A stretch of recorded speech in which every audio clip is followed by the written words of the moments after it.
Hi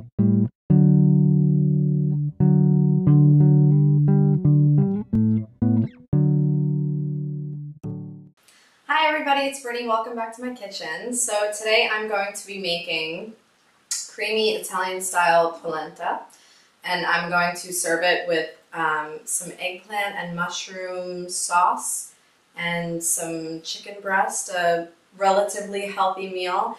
And this polenta recipe specifically goes out to one of my subscribers. Her name is Rachel. Hi Rachel. She's a great subscriber. We have a lot in common with certain things with cooking and everything, and she's just really, really sweet. And she asked me to show her how to make polenta. So this is my recipe for Rachel, and Rachel, I hope you give it a try. So anyway, keep watching and stay tuned. Okay, so all I'm doing to prepare the chicken is I have some olive oil and some butter in a pan. I like to add a little bit of butter for the extra flavor. And all I have here are 3 chicken breasts, which I salt and peppered. That's it, very simple.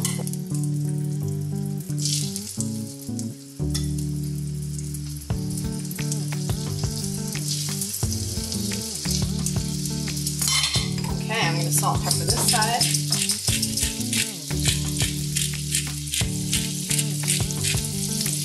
Okay, I'm gonna let this go on this side for about 4 minutes and then I'll see you back. Okay, it's been about 4 minutes and I want a nice caramelization on this side. That's perfect. Flip that over. And I'm gonna let it go on the other side for about 4 or 5 minutes. And I'm adding about a half of a medium-sized onion. I'm also gonna add, this is about 4 small cloves of garlic. For you, I guess about 3 cloves of garlic. Switch that around. And I'm also going to add some pepperoncino. This is optional, but I always do. So that's about half a teaspoon maybe. And I'm just gonna let these flavors sort of come together. The heat is on like medium. Let this cook for about 2 minutes and then I'll show you the next step.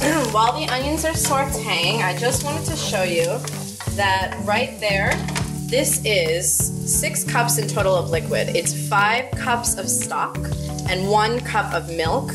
The milk is optional. I just like that because it makes the polenta really nice and creamy. And now I'm just going to add 1 bay leaf and I'm just going to bring this to a simmer. Okay.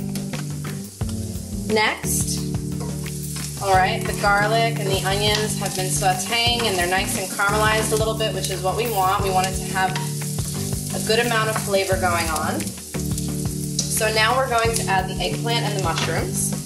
This is about 1.5 cups of diced eggplant. I'm using Japanese eggplant because that's what we can get here in Taiwan, but you can use the regular, any kind of eggplant is fine. And this is about, I would also say 1.5 cups of diced mushrooms, and I just diced it in this kind of shape. It's like half. Give that a mix. Now it seems a little dry right now, but the thing is that eggplant and mushrooms both have a lot of water in them, and a lot of water that will release. So just add a little bit of salt, or a decent amount of salt rather. And I'm going to add some pepper. Keeping the seasoning very simple. You can really make this your own sort of thing, whatever you want, oregano. Okay, and now what you can do is put a lid on it, and what will happen is it kind of steams itself and all the liquid will release from the vegetables. So that's what I'm gonna do, and I'm gonna let it cook probably for about 3 or 4 minutes. And mushrooms were sauteing for about 5 solid minutes, and they're nice and moist, but they're still a bit solid, so they need to cook longer. So the next thing that we're gonna do is I'm going to take about 3 tablespoons of the sun-dried tomato pesto that I had made in the roast beef sandwich video. If you don't have this, of course, you can just use regular diced up sun-dried tomatoes, but I'm gonna use this. And this is just for some extra flavor. Okay, and bringing up the heat a bit. I'm gonna add about a tablespoon of sweet Italian basil.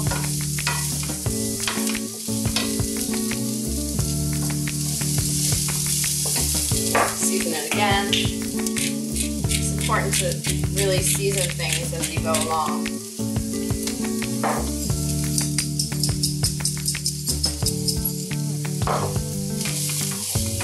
Now I'm going to hit it with about a half a cup of white wine.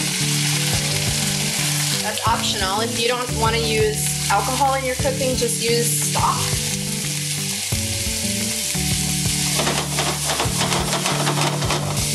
And then I'm adding a cup of stock as well.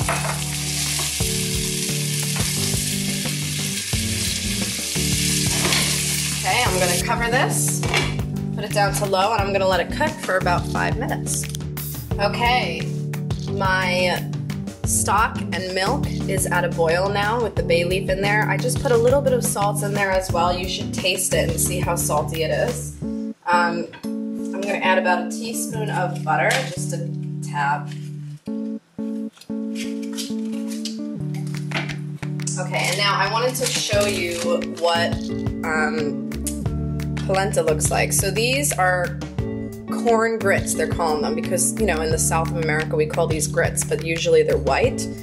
And this is basically polenta. So this is the brand that I'm using here in Taiwan, so you get whatever brand you want. And these are not the slow cooking ones. I know that there's some Italian polenta where you have to cook it for a really long time, but this is not it. So I'm no polenta expert, but I'm assuming that you call this instant grits. I'm not really sure. Someone can correct me if I'm wrong. But anyway, so to 6 cups of liquid, you're going to add 2 cups of polenta. And it doesn't seem like a lot, but it will thicken up.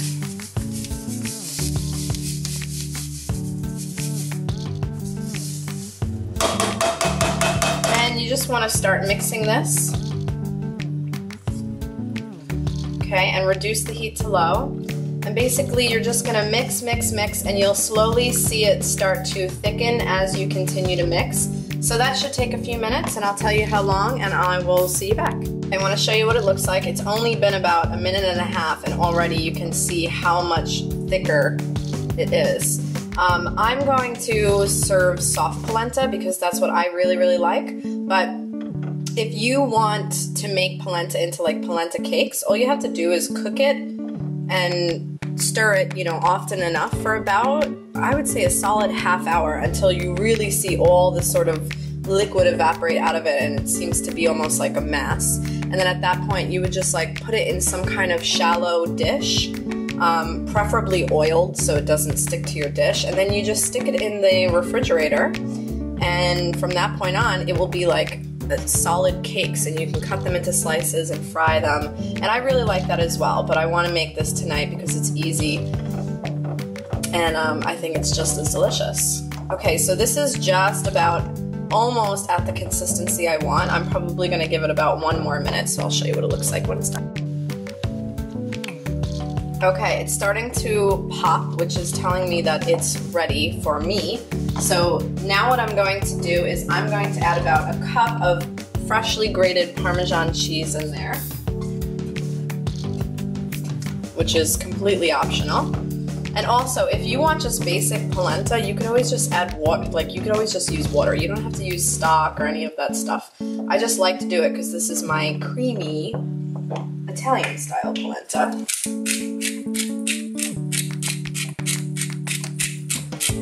And I'm putting some fresh black pepper in there as well. And that is ready for me to serve. Some creamy polenta right in the middle of my vegetables.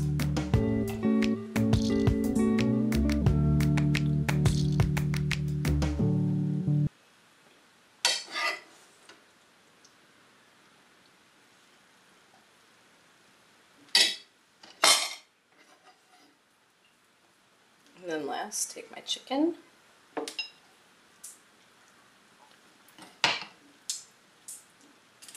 yummy grated cheese.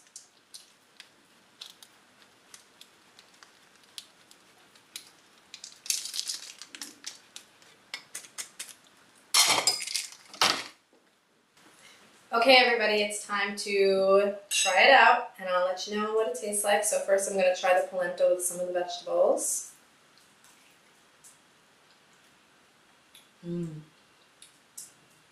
It's really, really good. Very creamy, but not so heavy. I actually use like 2% milk. And the Parmesan cheese just makes it creamy, but it's not like so over the top that it's like a little heavy sitting in your stomach. And the vegetables are great. They're nice and flavorful.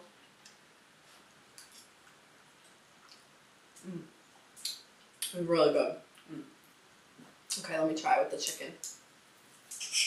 I usually prefer chicken thighs because I think it has more flavor, but lately I've been trying to cook with chicken breast and seeing if I can keep it moist.